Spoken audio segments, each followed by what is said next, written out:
Selamat datang di channel Alur Cerita Film Trans 8 Dimensi. Pada kesempatan kali ini, Mimin akan membahas alur cerita film yang berjudul Edge of the World. Sebelum melanjutkan menonton video ini, support kami dengan cara subscribe dan nyalakan loncengnya. Film ini disutradarai oleh Michael Huisman, dibintangi oleh Han Nah-Yu, Dominic Monaghan, Jonathan Rhys-Meyers, Atika Hasiholan, dan nama besar lainnya. Film ini menceritakan tentang James Brooke, Raja Sarawak. Kapten James yang dimahkotai sebagai Raja Sarawak oleh Sultan Brunei pada 18 Agustus 1842. Dia memerintah selama 26 tahun, mulai perang seumur hidup untuk mengakhiri perompak, perbudakan, dan perburuan kepala di Pulau Kalimantan. Atas keberaniannya melawan perompak Kalimantan, Ratu Victoria mengangkat Tuan James Brooke jadi kesatria pada tahun 1847. Di tahun 1845, setelah dia menentang ambisi kolonial Inggris, James diadili atas pembunuhan oleh Parlemen Penyelidikan. James mengaku tak bersalah dan Inggris tak punya kuasa menghukum dia sebagai Raja Sarawak, negara yang berdaulat. Oke guys, langsung saja kita masuk ke alur ceritanya. Bisa digoyang. Lanjut.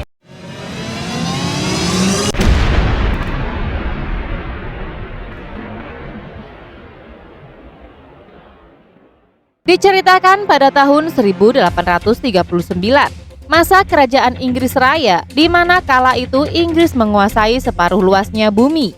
Di luar jangkauan mereka, di Laut Cina Selatan terdapat sebuah pulau hutan yang 3 kali besarnya dari Inggris, dipimpin oleh Kesultanan Brunei, yang merupakan pusat kerajaan luas yang terbentang ribuan mil. Wilayah yang kaya akan emas, batu bara, dan rempah-rempah.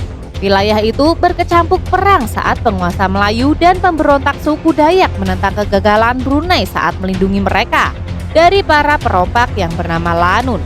Ketika James bersama sepupunya yang bernama Charles Brooke dan sahabatnya yang bernama Arthur, mereka datang menggunakan sebuah kapal yang dinakodai oleh suku sebagai pemandu jalan bagi mereka. Dan sampailah mereka di Pulau Sarawak, Borneo, atau yang lebih dikenal dengan Pulau Kalimantan. James ini merupakan seorang pangeran dari Inggris. Ia datang ke Kalimantan untuk melakukan sebuah observasi dan berharap dengan penemuan tersebut ia dapat melambungkan namanya beserta keluarganya dengan cara sendiri. Di tengah-tengah perjalanan, secara tiba-tiba mereka dikagetkan dengan adanya hewan yang terkena panah, disusul dengan sekelompok suku Dayak yang hendak menyergap mereka. Beruntung ada suku di sana yang paham dengan suku Dayak. Kala itu, suku Dayak ini terlihat tidak bersahabat, di mana di awal perjumpaan, mereka saja yang sudah diperlihatkan bagaimana mereka memperlakukan musuh yang telah mereka tangkap. Kepalanya digantung dan diasapi hingga matanya meleleh. Kemudian salah seorang suku Dayak yang ada di sana pun memerintahkan kepada James untuk segera menemui sang pangeran. Setibanya di sana, James disambut dengan hangat oleh sang pangeran yang bernama Pangeran Badarudin. Tak lama kemudian, datanglah salah seorang pangeran lainnya yang bernama Pangeran Mahkota. Di tengah-tengah pembahasan itu, Subu menerangkan bahwa jika Sultan Brunei meninggal, nantinya salah satu dari mereka akan menjadi sultan yang selanjutnya. Arthur mengatakan kepada pangeran bahwa kedatangannya kali ini merupakan utusan dari sang Ratu Victoria. Akhirnya setelah dijelaskan, kini mereka tampak bersahabat. Perjumpaan kali ini bukan pertama kalinya bagi Badarudin dan juga Mahkota berjumpa dengan orang kulit putih. Karena sebelumnya mereka telah bertemu dengan 5 pelaut Inggris dan menyerahkannya kepada para perompak Lanun untuk dijadikan umpeti. Kemudian saat James dan Charles berbicara bahwa mereka datang ke Kalimantan bukan karena diutus oleh Ratu Victoria, percakapan tersebut pun didengar oleh Badarudin yang berada di balik selimut. Beruntung James dengan cepat berkilah bahwa kedatangannya ke Kalimantan bukan untuk sebuah penjajahan, melainkan untuk sebuah penemuan. Namun Mahkota menyuruhnya untuk berhati-hati karena mereka takut bahwa kedatangan koloni Inggris adalah untuk memata-matai mereka. Mulai dari sini, kegiatan yang dilakukan oleh James serta koloninya akan diawasi oleh Badarudin serta pengikutnya dan tak terkecuali dengan Mahkota. James lalu berpamitan untuk mengambil beberapa tanaman dan hewan. Di tengah perjalanan, mereka dikejutkan dengan adanya beberapa kapal yang terbakar. Tampaknya itu merupakan perbuatan perompak Lanun yang dilindungi oleh penguasa yang memberontak. Karena tujuannya kemari untuk sebuah penelitian, James pun mengajak mereka untuk lebih mendekat. Setelah mendekat beberapa langkah, mereka dikejutkan dengan penampakan manusia tanpa kepala. Hal ini mungkin dilakukan oleh perompak lanun kepada penduduk setempat, guys. Setelah beberapa saat di sana, Arthur melihat ada sesuatu di balik pondok yang bergerak-gerak. Rupanya ada salah satu dari mereka yang masih hidup, namun belum tahu pasti jika dia adalah salah satu pelaku atau hanya penduduk setempat yang selamat. Selepas itu, James pun kembali kepada sang pangeran. Kemudian mahkota menyebutkan bahwa kekacauan inilah yang mencoba mereka hentikan. Rupanya mahkota menginginkan Maryam yang ada di perahu milik James. Pada awalnya, James ragu untuk meminjamkan Maryam kepada mahkota, karena sebelumnya dia sudah pernah berperang menggunakan Maryam tersebut. Tapi usahanya tidak membuat kerajaan Inggris bangga padanya. Pagi harinya, pangeran memberikan kabar baik kepada James. Menurut burung peliharaannya, pria kulit putih dengan rasa ingin tahu yang tinggi adalah roh baik yang akan membawa kebahagiaan bagi orang sekitarnya.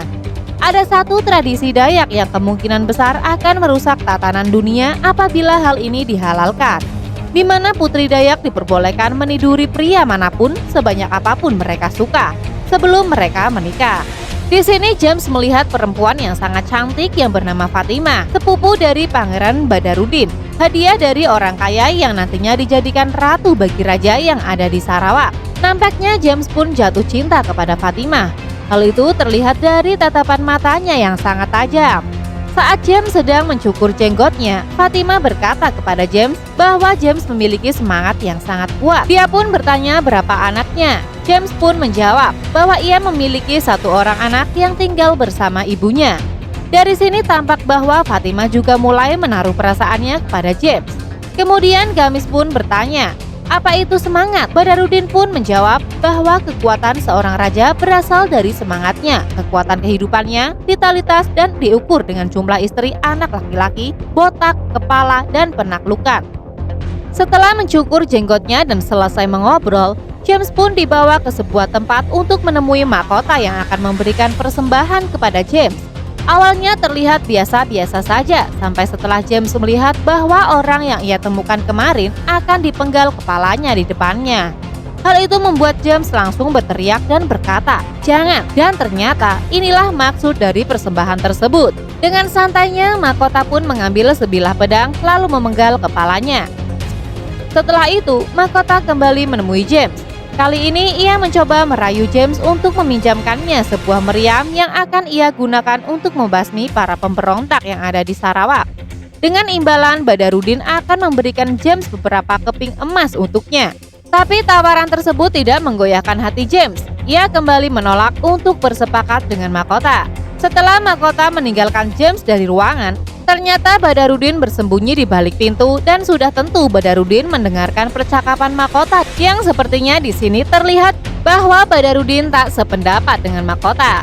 Seolah tak terima dengan penolakan yang dilakukan oleh James tadi siang, malam harinya mahkota kembali mendatangi James dan meminta James untuk menyebutkan harganya. James pun mengatakan bahwa ia tidak memasang tarif di sini. Ia hanya ingin jika nanti mahkota berhasil menggulingkan para pemberontak, mahkota harus memegang janjinya bahwa ia tidak boleh memburu kepala lagi. Mendengar pernyataan tersebut, mahkota dengan ringan hati menerimanya.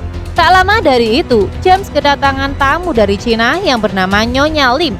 Nyonya Lim adalah salah satu aset bagi Inggris, yang mana ia memiliki aset sebuah tambang batu bara yang sangat besar yang berada di Pulau Labuan, Malaysia sampai ke hulu Sarawak. Ia datang untuk mengantarkan sebuah surat dari Inggris kepada James serta Arthur dan juga Lear membawakan bala bantuan dari China. Saat itu Arthur mendapatkan kabar baik di mana ia dikaruniai seorang anak. Keesokan harinya, ketika James serta Badarudin juga Charles sedang jalan-jalan di sebuah sungai, tiba-tiba James melihat sebuah bulu dan merasakan hawa yang tak sedap. Badarudin pun menegaskan bahwa pemberontak itu tak akan mau menyakiti pangerannya sendiri. Namun tiba-tiba mereka pun diserang oleh sekelompok orang tak dikenal yang berada di hulu sungai. Anak panah pun berdatangan ke arah mereka dari berbagai penjuru.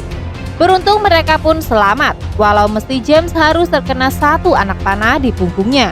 Namun di sini terlihat hal yang mencurigakan. Mahkota terlihat tidak terima jika James serta Badarudin selamat. Setelah itu, mereka pun mulai melakukan serangan kepada pemberontak. Namun saat azan berkumandang, serangan pun dihentikan dan akan dilanjutkan esok hari. Jalinan asmara antara Fatimah dan James pun semakin dekat. Bahkan saking dekatnya, Fatimah pun menawari James untuk segera menidurinya. Namun belum sampai menjawab, James keburu dipanggil oleh mahkota untuk minum tuak bersama.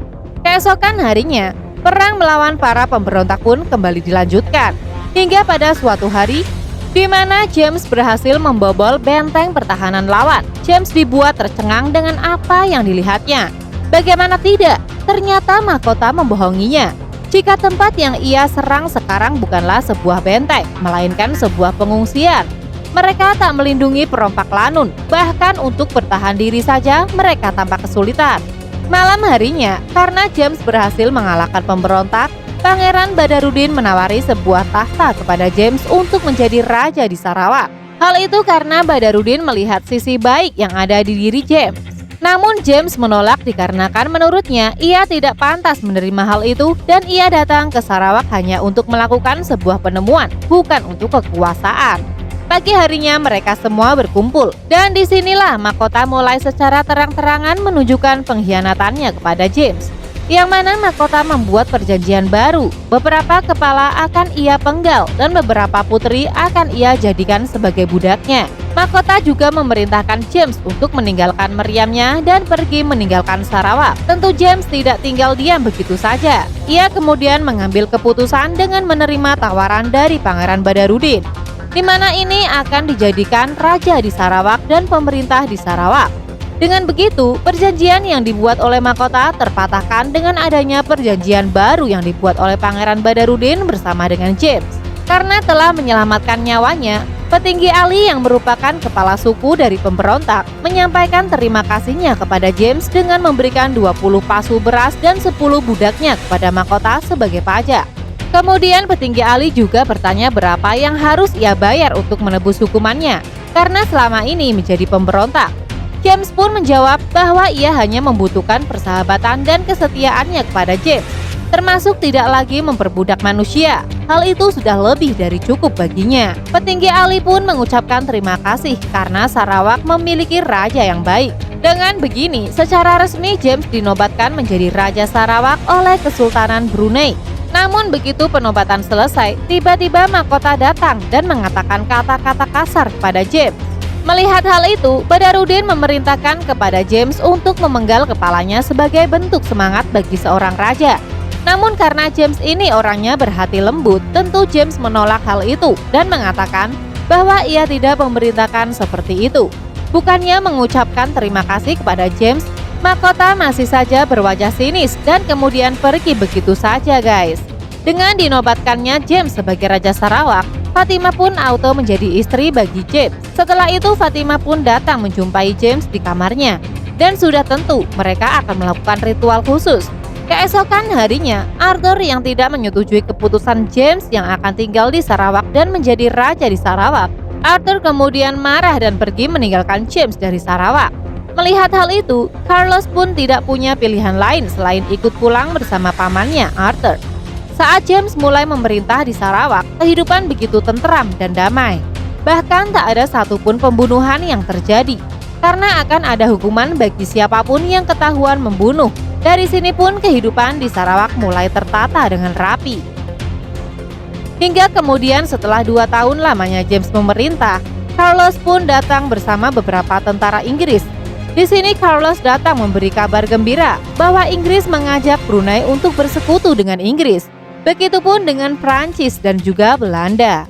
Dan Amerika Serikat mengundang James untuk datang dan menandatangani sebuah perjanjian bahwa Sarawak adalah negara yang berdaulat. Saat itu ada wanita terkaya dari Inggris yang mencoba melamar James. Namun James menolaknya karena telah ada Fatimah sang pujaan hati. Dari sini menunjukkan bahwa rencana James telah berhasil untuk menjunjung tinggi nama keluarganya. Keesokan harinya saat James belajar dulu, ia menemukan bangkai manusia tanpa kepala yang terikat oleh jaring. Ini merupakan pembunuhan pertama kalinya setelah 2 tahun lamanya James memerintah di Sarawak. Informasi dari warga setempat itu merupakan sebuah pesan dari suku ular yang merupakan perompak lanun yang melegenda. Kemudian James mengirimkan seorang mata-mata berharap bisa mendapatkan informasi. Dan benar saja, firasat James tentang dalang di balik penyerang selama ini ialah mahkota. Mata-mata yang ia kirim melihat mahkota sedang bersama para perompak lanun di sebuah goa. Mereka menangkap mata-matanya dan memotong jari tangannya. James pun auto tidak akan tinggal diam. Ia mencoba membujuk kerajaan supaya mengirimkan kapal uapnya yang ada di Singapura untuk membantu penyerangan terhadap suku ular atau perompak lanun dan menawarkan sebuah kantor pos yang ada di Sarawak. Karena dengan begitu, Inggris akan tertarik. Namun sepertinya koloni Inggris yang dikepalai oleh Kapten Beach tidak begitu tertarik dengan tawaran James. Di sisi lain, terjadi pembunuhan di rumah James dan lagi-lagi itu adalah ulah perompak lanun, di mana orang yang dibunuh adalah Tujang, yaitu pengawas dari James. Malam itu, penduduk Sarawak berduka atas kematian Tujang dan tentunya mereka akan melakukan penyerangan terhadap perompak lanun. Namun James menepis hal itu karena menurutnya lebih baik menunggu kapal uap dari Singapura untuk melakukan penyerangan terhadap perompak lanun. Hingga akhirnya koloni Inggris pun tiba di Sarawak dan mereka pun mengadakan rapat. Tapi sepertinya rapat tidak berjalan lancar, sebagaimana mestinya karena koloni Inggris sama sekali tidak menunjukkan rasa hormatnya kepada Sarawak.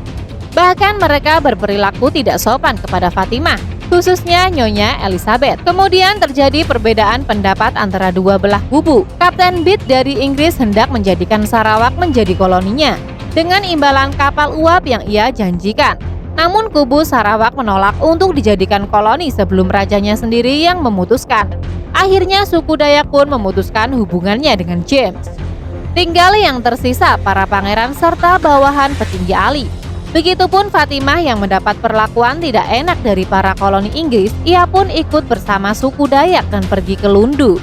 Di malam itu, Badarudin pun memberikan saran untuk memberikan sebagian wilayah Sarawak ke Inggris, di mana sebagai gantinya Inggris akan memberikan kapal uapnya kepada Sarawak.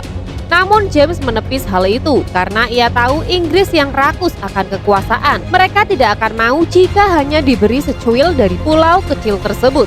Keesokan harinya, saat James berbicara dengan Arthur, terlihat orang yang tampak sedang mata-matai mereka. Rupanya selama ini mereka telah dimata-matai oleh perompak lanun yang dipimpin oleh mahkota. Dengan ini mahkota tahu guys, bahwa James sedang lemah dan mudah untuk diserang. Karena ia tahu bahwa tidak ada lagi suku Dayak maupun Inggris yang bersamanya. Mahkota pun berpikir, inilah saat yang tepat untuk menyerang James. Saat Pangeran Badarudin sedang tertidur, suku Lanun menyerangnya. Begitupun dengan rumah penduduk, bahkan tak terkecualikan dengan James yang sedang bersama Arthur. Beruntungnya, Carlos selamat dalam insiden penyerangan tersebut. Ia pun pergi untuk meminta bantuan kepada Kapten Beach untuk membantu Sarawak dan menyelamatkan yang tersisa. Namun sepertinya pikiran licik Inggris tidak mau menyelamatkan yang tersisa. Mereka akan menonton hingga kedua belah pihak saling membunuh satu sama lain. Karena dengan begitu, mereka akan semakin trauma dan lemah. Dan kini, Sarawak pun telah jatuh ke tangan Lanun dan orang-orang yang tersisa menjadi tawanan dari mahkota.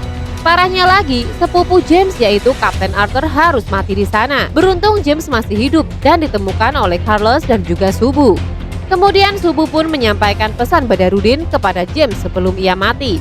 Ia menyampaikan bahwa Badarudin sangat bangga kepada James. James dan yang lainnya kemudian kembali ke pemukiman. Terlihat di sana yang hanya tersisa beberapa orang saja dan perompak Lanun. Serta mahkota telah pergi dengan membawa para tahanan karena mahkota tahu bahwa kemungkinan besar James masih hidup. Saat semua harapan hampir sirna, datanglah Fatimah dengan membawa bala bantuan bersama suku Dayak dan juga anak buah petinggi Ali yang tersisa.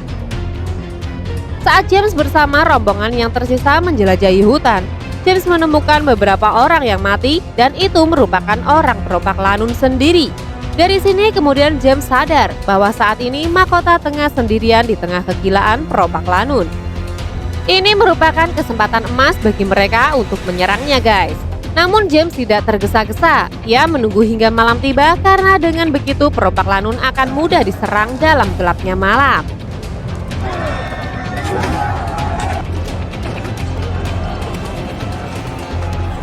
Singkat cerita guys, James pun memenangkan peperangan dan membunuh mahkota. Kemudian James memberikan sebuah cincin milik Pangeran Badarudin kepada Carlos yang menandakan James menunjuk Carlos sebagai penerusnya setelah ia mati. Itulah alur cerita film Age of the World yang dirilis tahun 2021 guys. Jika kalian suka dengan video ini, support kami dengan cara klik tombol subscribe dan lonceng, dan bagikanlah untuk teman-teman kalian yang lain. Terima kasih telah menonton. Salam Trans 8 Dimensi.